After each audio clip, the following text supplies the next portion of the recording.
Boston players mob him. But Michael Jordan is not only the best basketball player, but he's the most exciting basketball player to ever play. Tatum fires away, pumps it in, 51 for Jason Tatum. The Big Three NBA podcast is powered by Prize Picks, the exclusive daily fantasy partner of the CLNS Media Network. Hello, everyone. Welcome into the Big Three NBA podcast. The Celtics headed to Dallas for games 3 and 4. But of course, Gary, Sherrod, we're going to talk about the first two games, their performance here in Boston. They defeated the Mavericks 105-98 in game 2. Jrue Holiday with 26, Jaylen Brown with 22, Tatum with 18 and 12 rebounds and 9 assists. So, overall, what is your first impression of what could be the first half of this series? The Celtics winning the title. Look, I thought Dallas would I thought they were going to get one of the first two games in Boston. I really did. I just thought that Boston was going to have that prototypical letdown game, and we just haven't seen it. It seems that Indiana series, for as much as, people question whether they get any value out of beating a team that they were, pretty significantly better than on paper. The one thing that we learned in that series is that this Celtics team is on a mission. And the letdowns that have been, I think, historically part of their narrative don't exist this year. That Dallas team, the way Dallas played that game, I would say past playoff Celtics teams would have lost that 70-80% of the time. Dallas, I thought, did enough to win that game, but the Celtics had a stronger will to win. And we'll get into some of the specific things that the Celtics did to get the victory. But the bottom line is this team is locked and loaded to win a title, and there doesn't seem to be anything that anyone can do to stop them, no matter what Jason Kidd's Jedi mind tricks, wannabe mind tricks are, no matter how Kyrie Irving is being Kyrie Irving. The Celtics seem locked into winning a championship, and they're halfway there. Yeah, I thought if the Mavericks were going to win a game in Boston, it would have been in game 2. The Celtics were 25% from the three-point line. They just weren't clicking as well offensively. They were grinding, trailed most of the first half. They kind of came back and took a lead. And I think when they took that lead, and I remember Jason Tatum saying, man, we could have been down by 15, 20 points, and we were up 3.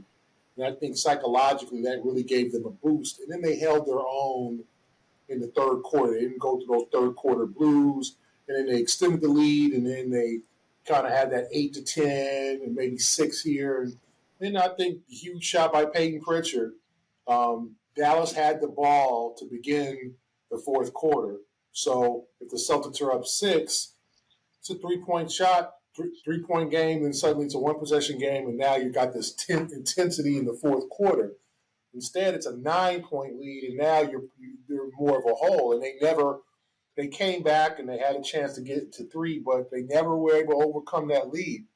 So I thought if the Celtics play like this and they win, then they should be able to get this one of these in Dallas. This is going to be a very difficult 2 games for them, obviously home cooking for Dallas and all that. But the Celtics have played a fantastic 2 games in terms of defensively. They've turned Dallas into a one-man team with Luka. Kyrie just looks like he's shook. The rest of the guys, I've been impressed with some of the plays by P.J. Washington, but no one else has stepped up. Gafford, Matt had a little something at the end with some of those post-ups. Lively had 1 basket in game 2. Some of these other guys, Derrick Jones Jr. had a little run at and 1, but they're not stepping up. They're turning into a one-man team, and I think we thought that we thought the Mavericks were going to come Luka, Kyrie, then some of these other guys were going to step up, and that just hasn't been the case. And the Celtics have just played solid ball, getting help from Holiday, obviously, a great game in game 2. Derek White making plays. Tatum turning into more of a distributor. Obviously, he's got to work on his shot. You'd hope as a Celtic fan that he's going to have one of those games where he's 15 for 20 or something like that, and he's going to have 30, 35 points because he's due for that, and you hope that you can win that game. So I thought a solid effort because You knew the second game was going to be hard. I think people expected Dallas to win the second game. Oh, they're going to respond. Jason Kidd threw that little grenade out there about Jason and Jaylen. And, they're going to make all these adjustments. And Dallas is going to punch the Celtics in the mouth and show them who's boss. They've won their previous game 2s and all that. And the Celtics managed the game and won it. So you got to give them credit for that. And now it's time to take care of business and try to close out this series as soon as you can. Don't give Dallas any hope. Gary, one thing, real quick, Kwani, before we move on, I wanted to just kind of expound upon something you mentioned briefly, and that is their defense. Celtics have played good defense all season long, but this, I thought in Game 2 was one of those few times where those offensive lulls that they go through, because they went 4 or 5 empty possessions, and typically those empty possessions on offense have a way of seeping into what they do or not do defensively, and I thought that never happened. It's like when they weren't scoring, they weren't getting scored on, and that, to me, is part of this team's growth.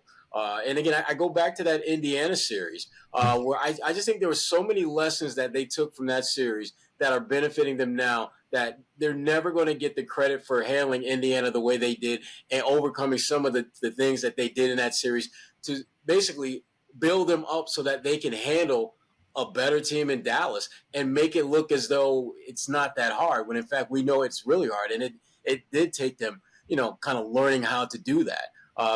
That three-pointer by Peyton Pritchard was an absolute dagger. I think because remember, the Celtics were up by like 13, 14 points near the end of that quarter, and they seemed to have it in control. And the next thing you know, those last minute and a half, 2 minutes, Dallas just chipped away at that. And so that Peyton Pritchard three was just an absolute, just a gut, just a blow to the gut for Dallas after they were trending in the right direction at the right time to make this a game and get it to a one-possession game. Because if you're the Mavericks, that's exactly what you want. Luka is at his absolute best in those 1-2 possession type games at the very end where they need one shot to go down in order to win. And the Celtics never allowed them to get that close when it mattered most. Another person we mentioned at the beginning, Jrue Holiday, and I saw in our rundown your little pun. Brad Stevens could not have drew this up better himself, but obviously a trade. Slow down, Kwani. You got to slow down. Gary didn't catch that. He didn't catch that. Brad Stevens could not have drew that trade up better. I did that for you, Gary. That was for you. He heard it the first time, but we have to emphasize. But what has been his impact on this series? Obviously, in Game 2, him showing and proving why he's essential to this roster. But what stood out for both of you? What you got, Gary? I'm just glad. I'm glad I didn't go to Syracuse and Sherrod, you getting cornier. You wish you would have went to Syracuse. You're getting cornier as you get older. That's all I know. Hey, you're in the same conference now, too. Yeah, exactly. Oh, my goodness. Here we go. Anyway, I believe Jrue he had a pretty good regular season, okay? Like, he had his moments. There was other games he wasn't all that great offensively. He just, there was games he had 7, 6 points, 10 points, or whatever, where he didn't really stand out. He just did his job on defense or whatever, right? He contributed to the team, had a solid season, but in the playoffs, he has just been money. And the fact is, he can post anybody up. He can use his strength. He can get to the rim. I think one thing that surprised me, not knowing Jrue in terms of his physicality and not seeing him a whole lot over his career, see him on TV here and there, just how big he is in terms of his strength and ability to post up a guy like P.J. Washington. Like, he is not afraid of posting up a bigger player.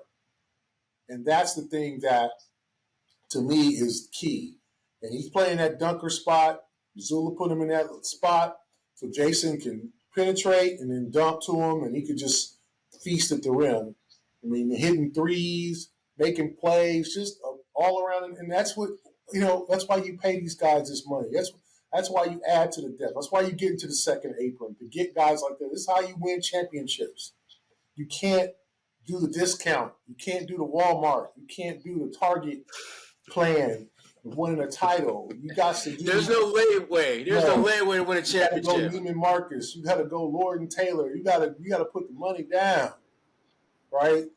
No afterpay. Yeah, you guys go Ruth Chris on this, and I think that's why you pay him $30+ million. That's why you pay Porzingis, because these guys come up in the key moments, and you see what Dallas and their supporting cast not doing nothing, and you see the Celtics.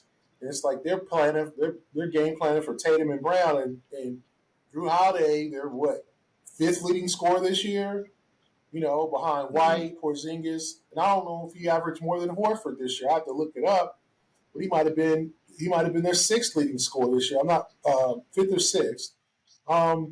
Is dropping 28 on you, and that's what makes this team better than I think people thought. Because you see all the pundits are like, I got Dallas in 6. Oh, Dallas is going to whoop their ass, and Dallas is going to really show them because the Celtics ain't played nobody. So I was like, okay, we got you. We don't win beautifully, but we win. And I just think that's what they're saying this is how we roll. Y'all want to get down and dirty, we will beat you in a down and dirty game. Y'all want to get where threes are flowing, we'll beat you that way too. And I think Holiday fits into that narrative. You need tough defense, he got you. You need a 3, he got you. You need a shot at the rim, he got you. You need the fast break and making the right play, he got you. So kudos to Jrue Holiday. I'm not going to get into that ridiculous thing that Sherrod just said about Drew drawing up the perfect game, whatever that was. But much credit to Jrue Holiday for just stepping up when it counts. He is, and I would say right now, Jrue Holiday is the NBA Finals MVP. When you look at what he's been able to do at both ends of the floor, you look at the fact that the Celtics are winning, and you look at the fact that the Celtics have been able to utilize him in a multitude of ways, whether it's catch and shoot, off the dribble, post up. And this is your point guard who's doing all these things. And we're not talking about your Magic Johnson 6'8" point guard or Sean Livingston 6'7", 6'8" point guard. We're talking about a dude who's 6'3", 6'4". He's a very average-sized point guard, but he has supernatural, above-average strength. I mean, Jrue Holiday might be the strongest player in the NBA pound for pound. When you look at the way that he's able to not only get to his spots on a block and in a dunker spot, but the way he's able to move people. I still have etched in my brain where Miles Turner has the ball on the block against Indiana, and Jrue is on him, and then about 3 seconds later, Miles Turner is damn near out of bounds. Their point guard is moving you from the block to the sideline. When you look at Joel Embiid, who's one of the strongest players in the league, he had trouble getting to his spots when he's guarded by Jrue. And so his ability to utilize an incredible amount of core strength to be impactful. And let's be honest, if we're, you got to give Joe Mazzulla credit. Joe Mazzulla kept it very simple against Dallas. What's our offense? Whoever Luka's guard, we're going to run pick and roll. And if Luka stays with Jrue, eat him up. If he switches on Tatum, eat him up. Remember, Tatum was 1 for 8. And when they ran the pick and roll action, Luka typically stayed with Jrue, but on that one possession, he switched out on Tatum. So what does Tatum do? He gets his second bucket of the game. And again, we can talk more about that, but the bottom line is this. Jrue Holiday is the X factor that the Celtics didn't know they would be leaning on as much. They knew he would be impactful, but I don't think they envisioned he would be as dominant an impact player as he has been. And again, shout out to the medical staff for the load management that they went through this season where Jrue played good minutes, but you never got the sense that he was playing more than he should. You never got the sense that they were really asking him to do a lot. And yet it raised questions as to whether he still had enough in the tank to be impactful. Because Gary, Kwani, you guys remember how bad he was against Miami last year. And many were wondering whether he would be able to get back to being that elite defender to a player that we've seen for most of his career. And he's been that and then some in the playoffs. He really has been the matchup nightmare that the Mavericks did not see coming. And as they go to Dallas, I don't know what you're going to do if you're the Mavericks. And we'll talk a little bit more about this later, but they have a slew of problems with no clear-cut answers on how to fix, let alone address them in a meaningful way to get back in this series. As the NBA and NHL seasons start to wind down, things are just heating up in the WNBA and on the baseball front. There's no better time than now to join Prize Picks, America's #1 fantasy sports app with more than 5 million active members. With Prize Picks, you can turn $10 into $1,000 in a single game watching your favorite sports team this summer. You can make a Prize Pick lineup in as little as 60 seconds. You just need to pick more or less on 2 to 6 players, stat projections, and you're locked in. For me, one of my go-to guys has been Jason Tatum of the Boston Celtics, who, when it comes to rebounding, I'm going more almost every time. He was great for me during the Eastern Conference Finals against Indiana when he reached double-digit rebounds in 3 of the 4 games. That's what I'm talking about, JT. Download the app today and use code CLNS for a first deposit match up to $100. That's right. Just download the app today and use code CLNS for a first deposit match up to $100. Pick more, pick less. It's that easy. Marcus Smart, you can't help but think about him when it comes to, of course, Jrue's performance, but just the way he was considered the glue guy, the heart and soul of the team. And so, of course, in an era where everything feels the need to be divisive, from your perspective, how can you celebrate Jrue, but without having to slander Marcus Smart? It's hard because even when you do it, there's a segment of Celtics Nation that is going to slander Marcus anyway. Marcus did a great job in the role that he was cast to play with the Celtics. Because remember, when he came in here, that was a team that had no real foundation whatsoever. They were a team looking for an identity. And when you look at the Celtics team and look at how much they emphasize defense, there is no way you can look at what they do now and not see the handprints of Marcus Smart all over that. He brought a level of intensity that this team has taken to another level. And, we see this happen a lot in the NBA where you have a coach that'll come in or a player that'll come in and they'll do a solid job. But in order to get to that next level, that player, unfortunately, is going to have to be moved on to bring in someone else who's a better fit at getting you to that next level. I saw this firsthand in Detroit. When Rick Carlisle was the coach, he did a great job of laying a foundation with Chauncey and Rip and all those guys. But when it came time to win a chip, they cut him loose and they brought in Larry Brown and they got that chip the first year. It sucks. But it's real. It happens. And I think Marcus Smart, in many ways, he may not get a championship ring, but he has had a role in this team's success. You look at the growth of Jaylen Brown and Tatum and Marcus Smart's presence with those guys, and I think his absence as well has allowed those guys to grow and prosper and be on the cusp of winning Banner 18. Life really isn't fair sometimes when you really think about it. What's that? I say life really isn't fair when you think about it. Yeah. Yeah, I mean, that's another podcast, Kwani. That's another podcast. I know it. Life isn't fair. I just think, it's hard. Marcus gave all he had in his 9 years. He played hard. He did what he thought he was supposed to do, and it just probably was the expiration date had come. It was time for a change. Something. I think the emergence of Derek White. And remember too, though. They also moved on from Malcolm Brogdon, right? And people don't really talk about that, but, I think the energy that he brought probably wasn't as positive as it is now. I'm not criticizing Malcolm. I think Malcolm's a solid dude, but the whole dynamic of him and Marcus and who should play and, Malcolm thinks that he's a point guard. He should be like all that. It was probably time to move on from both, and they did.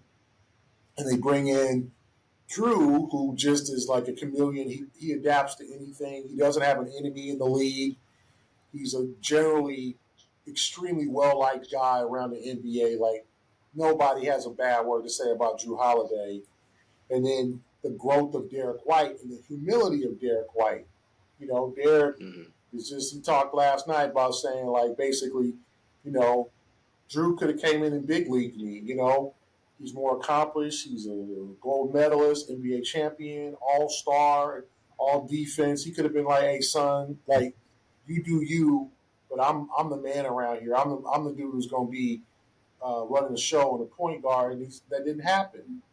Jrue came in with great humility, and I just think maybe the tone caught, and I think there was probably a perception and a thought that Marcus had taken not too much control, but Marcus's like influence and impact on the organization had probably been a little too much.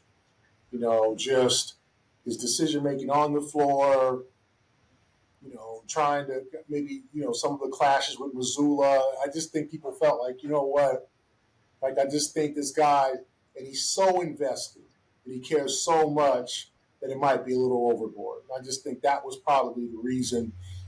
And it has just brought a breath of fresh air. And it's nothing against Marcus. Whenever he comes back from Memphis, he'll get another standing O, and he'll get more love, in future. And he deserves that. And you hope that his career, and he can help Memphis become a Western Conference power, because I think they really like him there. And obviously he spent most of the year out with injury, unfortunately for him, with that hand injury. But, I'm sure he's not loving this. I'm not sure. Of course, I think he's rooting for his former teammates. I don't think he's like, I want the Mavericks to win.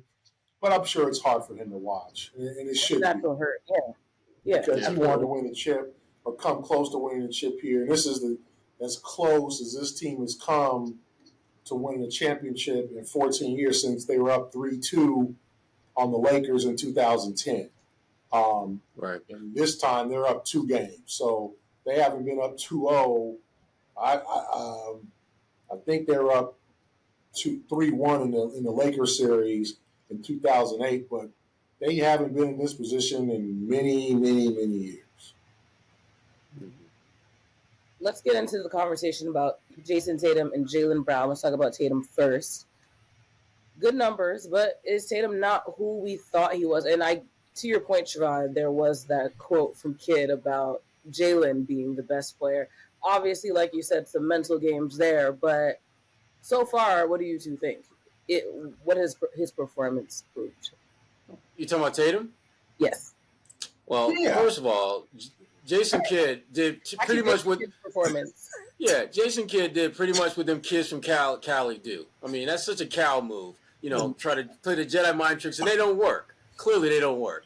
I think the thing about Jason Tatum that we're starting to see more and more of is that on this particular team, he has a role, and that role isn't necessarily what we have envisioned it being.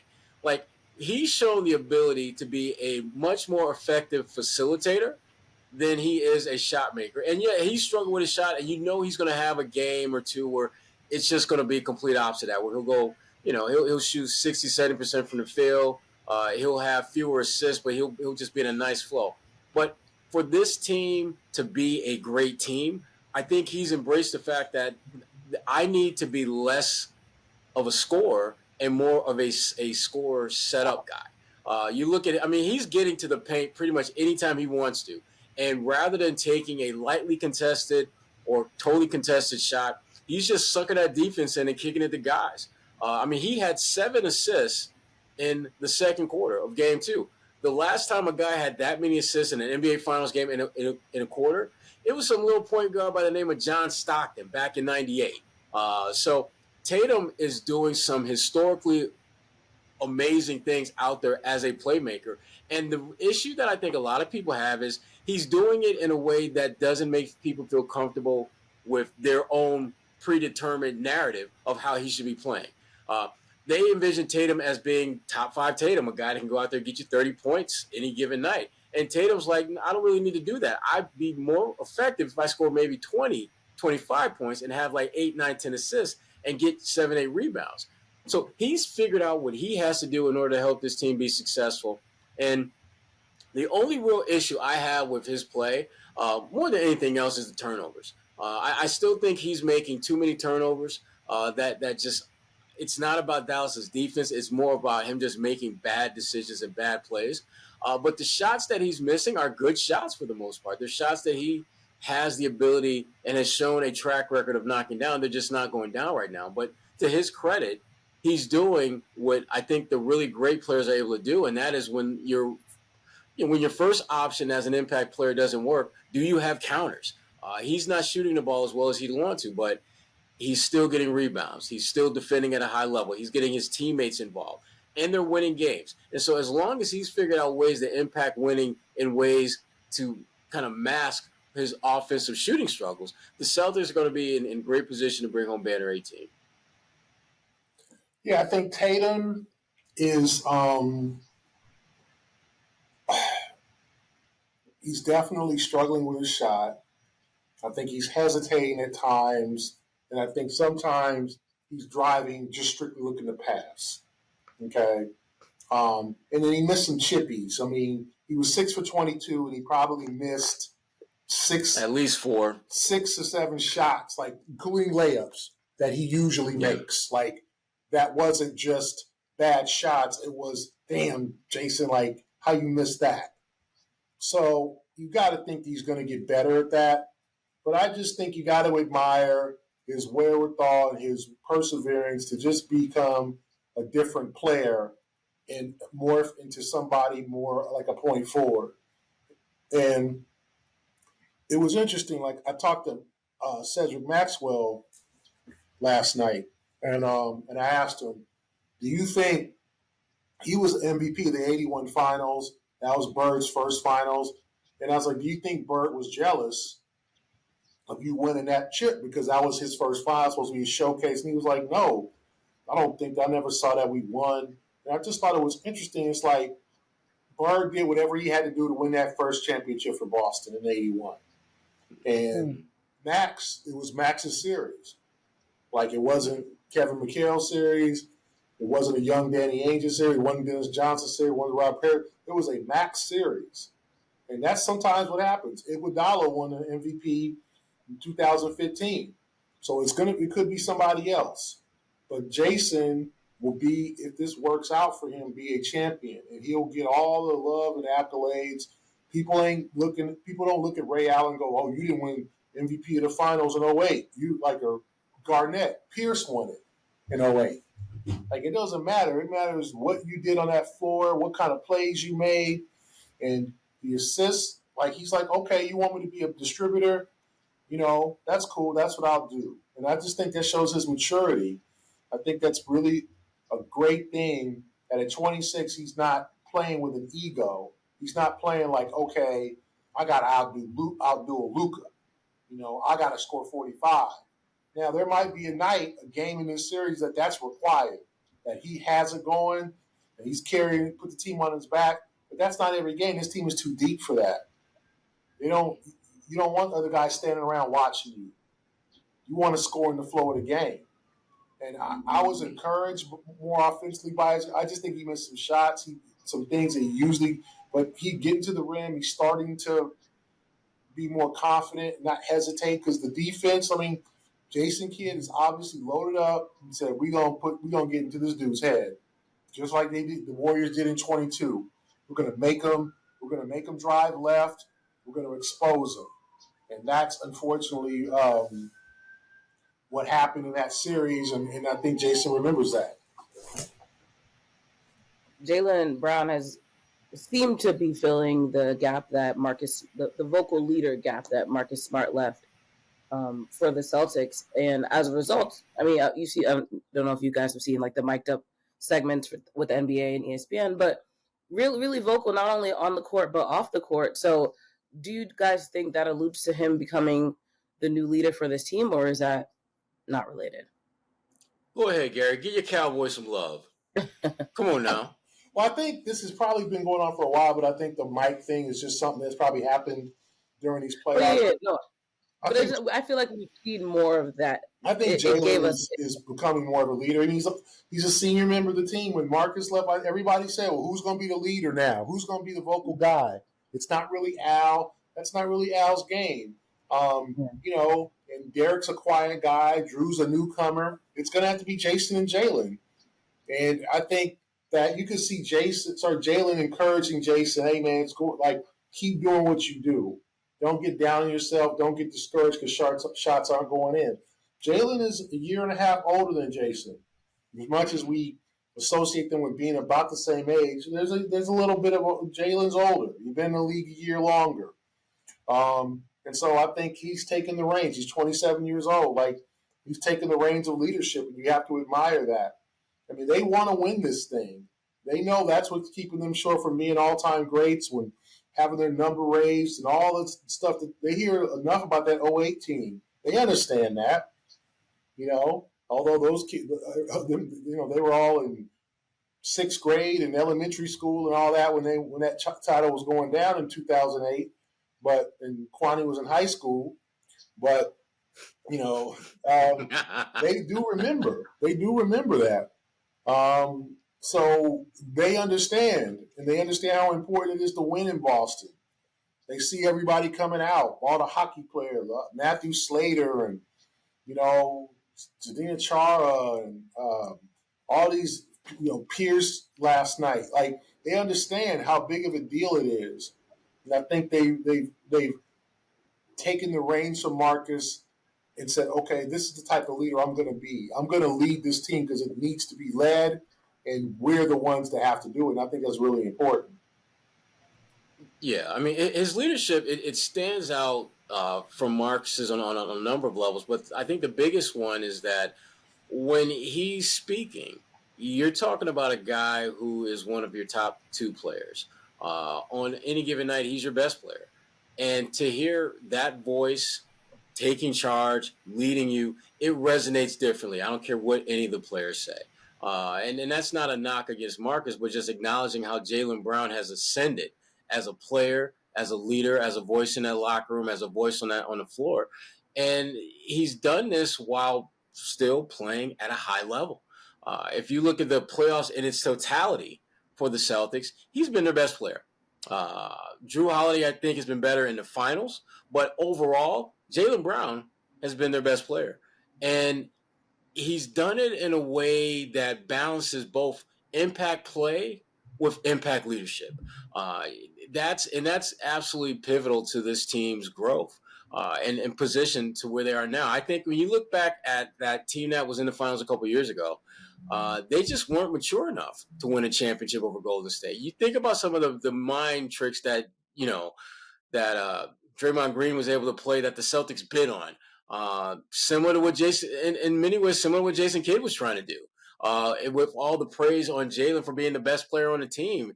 And then when he talked about Jason Tatum, he said, yeah, he's a very good offensive player.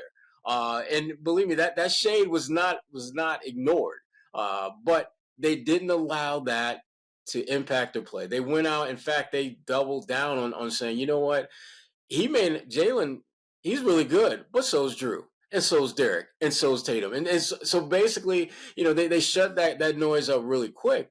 But the biggest thing to me when you talk about Jaylen Brown and his leadership is the consistency that we're seeing. I mean, think about it. When they played Miami back in that series, and there was that, kind of hard foul, I think it was Caleb Martin had on Tatum, there was only one player that got up in his face. That was Jaylen. And even though nothing transpired from that moment, it was a clear signal that, look, you are not going to mess with my guy. Otherwise, we're going to have some problems. And I'm going to get in your face right now and let you know that. Little things like that are what allows Jaylen Brown to walk inside that locker room and step on that floor and have not only the support of his teammates, but also an understanding that his leadership is something they need to embrace, something they need to follow, because it is going to take them to a place that none of them collectively have been. And that is Banner 18. The NBA Finals have finally arrived and will once again be one of the hottest tickets in sports. You want to be there and not have to mortgage the family home or take a second job to do so, right? GameTime makes getting NBA Finals tickets even faster and easier. Prices on the GameTime app actually go down the closer it gets to the tip-off. With killer last-minute deals, all-in prices, views from your seat, and their lowest price guarantee, GameTime takes the guesswork out of buying NBA tickets. That's a huge get when it comes to the NBA Finals, which will start in Boston for games 1 and 2. Those tickets are going to be super pricey, so waiting to the last minute and take advantage of the GameTime app makes a ton of sense. Here in Boston, every season is sporting season, so for me, the GameTime app makes it super easy to find tickets for just about every sport in my area, which is great this time of year when family or friends pop into town at the last minute and you're scrambling for something to do that won't break the bank, like, getting tickets to the NBA Finals, GameTime has you covered. So take the guesswork out of buying NBA Finals tickets with GameTime. Download the GameTime app, create an account, and use code CLNS for $20 off your first purchase. Terms apply. Create an account and redeem code CLNS for $20 off your first purchase. Download GameTime app today. Last minute tickets, lowest prices, guaranteed. All right, the real leader of this team, well, whatever, formal leader of the team, Joe Mazzulla, he was asked by our good friend Vinny Goodwill about not you laughing at Gary's got to get comfortable for this one. Oh my God, not to lean in the chair, comfy. But we had talked about this last week. This is the first time in a while that we've had two black head coaches leading in the NBA Finals. Joe Mazzulla's answer, if you haven't watched it yet, definitely take a listen. Gary, you were there, I imagine. Was it as awkward as the video we watched? Yeah, it was. Okay. Not him giving me a short answer like Mazzulla. Oh, yeah, he just went Mazzulla. You just got Mazzulla. Yeah, it was. What did you two make of that answer? Oh, okay. I just think it's a tough situation because it is a story. Because the last time two African American coaches went and opposed each other was 1975. Golden State, Washington, Al Attles, and our dear friend, former great Celtic, Casey Jones, who I said, people don't know, before he coached the Celtics, he coached the Washington Bullets towards the NBA Finals. The Golden State won the series. The great Al Attles is still alive and kicking in San Francisco. Shout out to him. And so it's a significant story in terms of two African American coaches in a league where that doesn't always happen. There's not, the number of African American coaches go up and down, are facing each other. I just think when you don't know, I think what happens is, unfortunately, Mazzulla is on this national and now international stage, because everybody is here and they've only heard about Joe. They only know about Joe from the press conferences. They don't know him well. Like we all have gotten to know him, and I've gotten to know him very well. And so questions like race are not something he's extremely comfortable with. And so the minute that our friend Vinny asked a question, I kind of cringed because I knew that it was not going to be a conventional answer. And Joe's a very faithful man, God-fearing man, and he's proud of that, and he should be. That's something to be proud of. And I think that that's what came out. Could there have been a continuation, a follow-up question? Could Joe have handled it better and said, listen, I'm a man of faith. I believe this. This is how I look at things. I'm more of a Christ-based person as opposed to race-based. That would have been a fair answer, but he didn't say that. He just said, well, how many coaches are Christians? And there was a silence, and I don't think Vinny knew how to react. I knew what was going to happen, so I just shook my head like, see, y'all. See, I try to tell y'all, see? y'all don't listen. All y'all think it's all me, and it's not all. Y'all think it's me, but that's just familiarity. That's knowing Joe, the type of person he is, and that's okay. And there's certain things that he emphasizes and is very comfortable just discussing. And race, unfortunately, for him, is not one of those, right? And I just think that has to be understood. Do I think it's something in the long term he'll think about? Maybe, he'll have a conversation with Vinny over the next couple of days to explain what he meant. Because I think if he says, hey, this is my beliefs, I think we all understand that. We all know Joe's a man of faith. He made some mistakes in college and was saved and found his faith. And that's might have, like in many cases, saved his life, right? And so that's something to be taken seriously and to be taken with all, respect.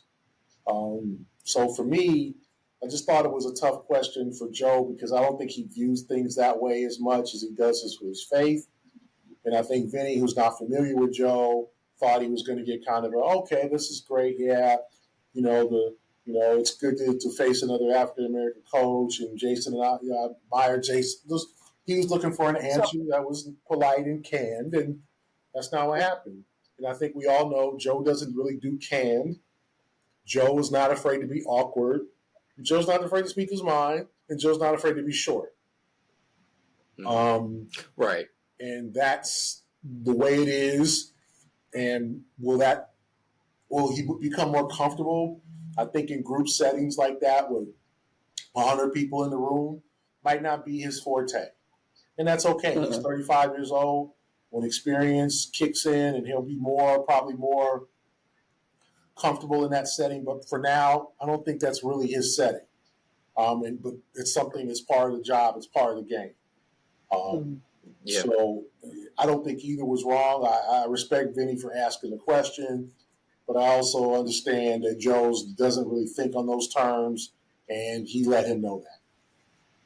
I guess, Gary, the one thing that I come back to, and you touched on it near the end there, is that Joe's very good at speaking his mind. And that's one of the things I've always appreciated about him, even in those awkward moments where he says something that everyone in the room is like, wait, did he? What just happened here? But I love the fact that there's a certain level of authenticity that you always feel you're getting from him. And the only issue I had with that whole interaction with Vinny was that I love the fact that Joe is a great example of what redemption looks like, about how you can make mistakes in your life, but don't allow those mistakes to make you and define who you are. Joe is a great example of how you can move past that and live a great life and impact people in many ways. And I thought for a man of faith who is as open about that as I think almost any coach in the league, I thought that was a golden opportunity for him to let the world know his faith and get a clearer understanding of that. To your point, Gary, I would fully expect him to really not go deep into it, but explain that, his faith trumps issues of race. In fact, his faith that he had in that moment. Yeah. His faith allows him to deal with those type of things and not dwell on them because his faith is so strong. And that would have been so much more powerful than if he would have just given the cookie cutter response to the question. And I it felt as though it was a missed opportunity for Joe to really, frankly, speak the gospel. I mean, if we're gonna keep it a buck, that's something that is very important to him. And his faith is I think it's one of his superpowers as a human being and as a coach. And I thought that was one of those times where he could flex that and show, not just tell people about it, but show it in that moment. And he didn't. And that, to me, was a disappointment. The fact that he didn't answer Vinny's question directly, I don't care about that. Y'all know how much I love Vinny, but, it happens. It happens to all of us in the business. But for me, the big loss was what Joe didn't take advantage of in that moment. And again, it's one of those things where now that it's out there, there's no way you can kind of go back on that. I don't know if he's going to at some point sit down and have a quick conversation with Vinny. I don't know if either one of them feels it's something that needs a follow-up conversation for. I would like if Joe did that, to be honest, because, I think his faith is so strong that for those of us who haven't been around him, you may not understand the power that has in his life. NBC Sports Boston did kind of this behind-the-scenes deal. Adam Hart, good friend of mine, great former coworker of mine, spent some time with Joe Mazzulla, talking with him, his family, his friends. Spent some time in his house. He has a room that's basically it's like a little, it's a shrine basically, where he spends time in there meditating. It's a really, really well done piece, but it gives you insight into Joe. A side of Joe that you're not going to see when he's on a podium. You're not going to see when he's on the sideline. And for me, and I think for a lot of people, it gives you a better understanding of what truly matters to this man at this point in his life. And that's powerful. And it's really cool to see that. And I thought on that podium, that was another opportunity for to show the world this side of him. And when you look at the fact that his team is up 2-0, he's his winning percentage is among the best, if not the best, for a coach this early in his career. You can tie all that together in a way on this platform and just give people a better understanding of the things that have factored into you being where you are. Among them, your faith. Well said. Well said. All right, let's look at Dallas really quickly. Obviously, the Celtics are headed there. Well, we're probably already there as we talk. But Garrett, earlier you mentioned the home cooking aspect for Dallas, which is usually the case for most NBA teams. But this is a very different situation, seeing that the Celtics at this point are still undefeated on the road. So what role do you guys think that will play in them going to Dallas? But also, we can get into Kyrie and Luka right after. Go ahead, Sherrod. I mean, them being on the road, the Celtics are very comfortable in that role. And the pressure really is on Dallas to make this a series. And Dallas, I thought, had a great start to game two. They did the kind of things that you're supposed to do. But the problem that the Mavericks are running into is the supporting cast is not giving much support. And typically guys play better when they're home. But the problem for Dallas, and to me, this was the one thing that I thought from the very outset was going to be problematic for them. You don't have a matchup that you can turn to and feel good about it other than Luka. And the thing about Luka, he's scoring, but he's working damn hard to get those points. And he's turning the ball over at a pretty damn high rate. So even though he's going out to get you 32 points, his turnovers are getting the Celtics 5 or 6 points. And if he's getting if those turnovers are leading to a few buckets here and there, and the guy that's guarding him, Jrue Holiday, is getting you 26, you have basically negated Luka's impact in terms of scoring the ball. And so they have to figure out someone other than Luka to have a good game. Because Kyrie Irving, I thought going into this series, had to be one of the top 2 or 3 players in the series for Dallas to have a shot. I'm not sure Kyrie is one of the top 3 players on his team, let alone in the series. Because I think PJ Washington has been better. So Kyrie is probably maybe 3A, 3B at best on his team. And that's not going to get it done. That's not going to give you a chance to win a game, let alone a series.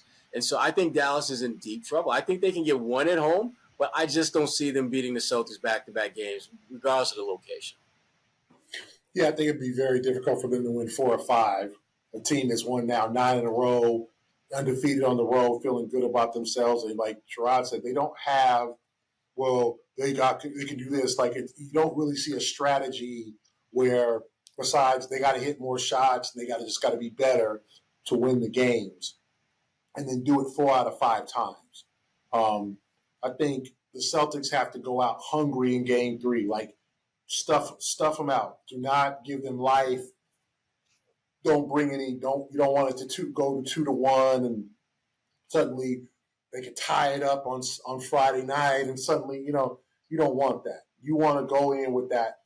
Don't go in like, we got 2 games to win 1. We good. Like, don't go in that. Go in that when you smashing a team, that mentality, like, let's get these guys. Let's take the life out of them, right? I think if you look at, like, what Dallas did to Minnesota in that game, that clinching game, where Minnesota just didn't have anything left, or how Dallas went home, went up 3-0. It's like, sometimes teams are just like, we tired. It's been a long year. We just don't have enough. These guys are hungry. This is our first time here. We just don't have a way to do this. So if you take out the enthusiasm, you play to that high level in game 3 and don't come out, we good. We up to 0-2. We up 2-0. We got games to play with. You don't play with games. Remember, the Celtics were up 2-1 and had a lead in the fourth quarter of Game 4 against Golden State. Lost that game and never won again. So, I'm not saying it can happen, but you got to take care of business. So with Dallas, they're going to be better. They're going to be at home crowd, but all that's going to wear out. Dallas is a tough place. Dallas is not, one of these places. It's not playing like in New York or something, Dallas is or Philly. Dallas is the fans are enthusiastic, but there'll be a share of Celtic fans there.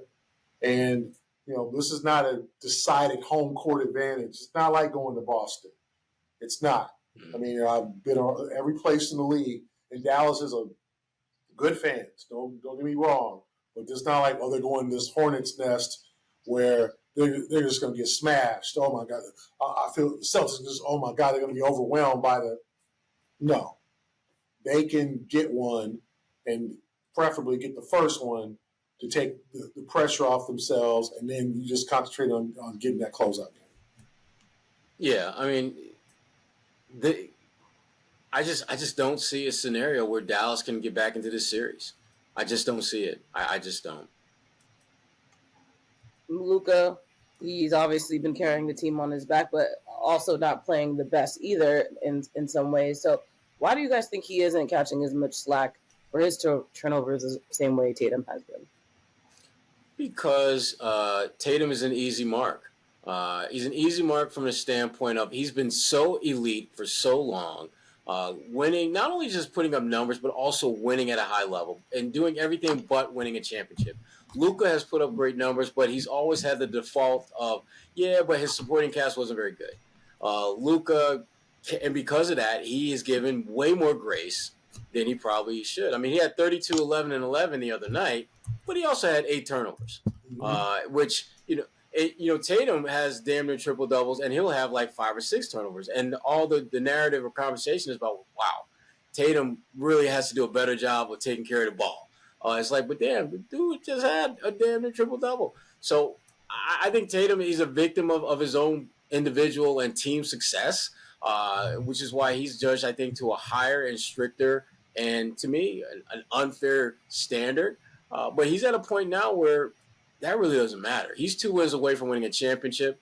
And whether he's NBA Finals MVP, it's not going to matter because his impact and imprint on this series is undeniable. It's just not necessarily the way many people envision Jason Tatum winning his first NBA title would look like. Yeah, I think that people are expecting, high-scoring, top-5 Tatum. And I think he's played like a top-5 player, but it's been more of a versatility and all-around player. And then Jaylen has taken the reins of like, okay, I'll do the scoring. I'll handle business. I will dunk on people. I'll make them a dynamic play. You're not seeing Jason make these dynamic plays.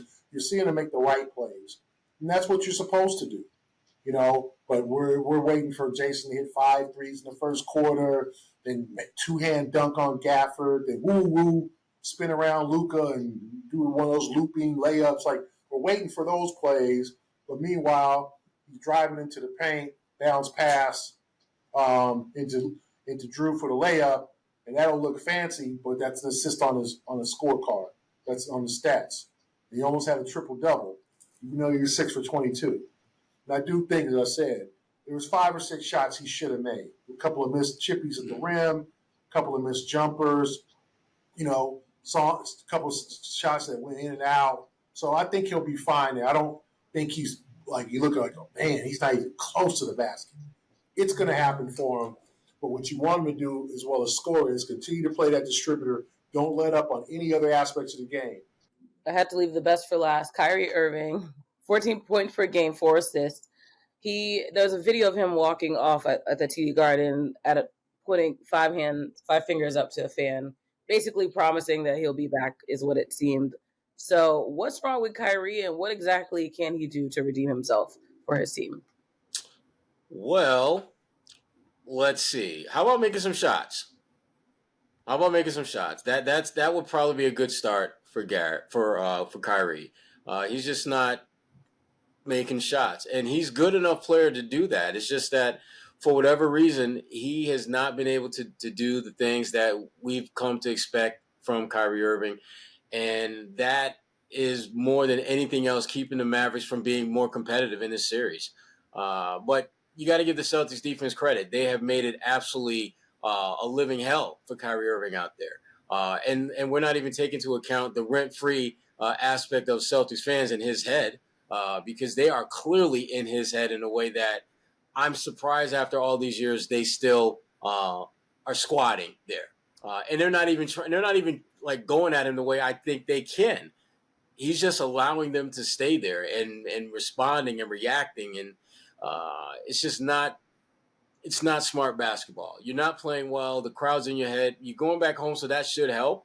But I think it'll be too little too late for him to have a good game and expect that to be enough to get the Mavericks over the top. Yeah, I mean, I think Kyrie is just – I think he's pressing a little bit.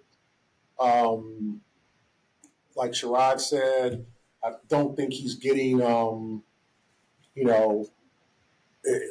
his spots. His quickness is not quite there. I just think there's a lot going on with him. And I do think he's pressing. And like Sherrod said, I'm a little surprised considering that he's been here a long time now coming back. And it shouldn't be a situation where he's not used to hearing the Buck Kyries and the Kyrie sex chants.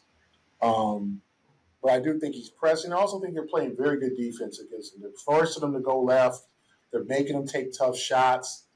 And he's getting to the rim. I mean, he had some good sequences in the second half, I thought. But he's not hitting the three at all. And, you got to expect, just like Tatum, you got to expect that it's going to happen, probably in Game 3, that he is going to be great. And can the Celtics withstand that? Or can you limit Luka to where both of them aren't great? But even if both of them score 40 points apiece, that's still only 80 points. So they're going to need help. But obviously you don't want both of them scoring 40 points. But you definitely have to understand that it's going to happen eventually.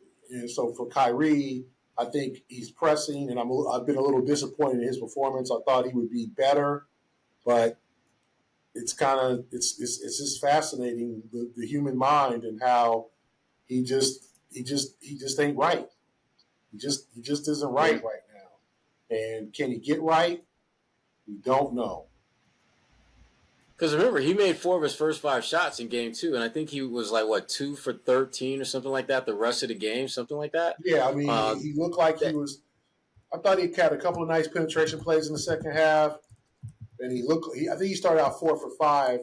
What I saw, what I remember. Obviously, I could be wrong, but no, he was 4 for 5. Yeah, started 4 for 5, and it looked like okay, he's ready, and then there's just not quite.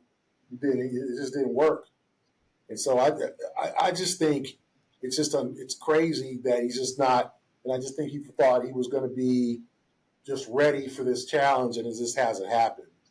That's the part that's, I think, been most surprising. Yeah. Well, we shall see what happens in Game 3, which is, of course, on Wednesday, and then Game 4 will be Friday. And then we'll see whether or not the Celtics make it back home to TD Garden the following Monday. But we appreciate you guys sticking around for this, I guess, away preview for the NBA Finals. For Sherrod Blakely and Gary Washburn, I'm Kwani Lunis. We'll be back next week.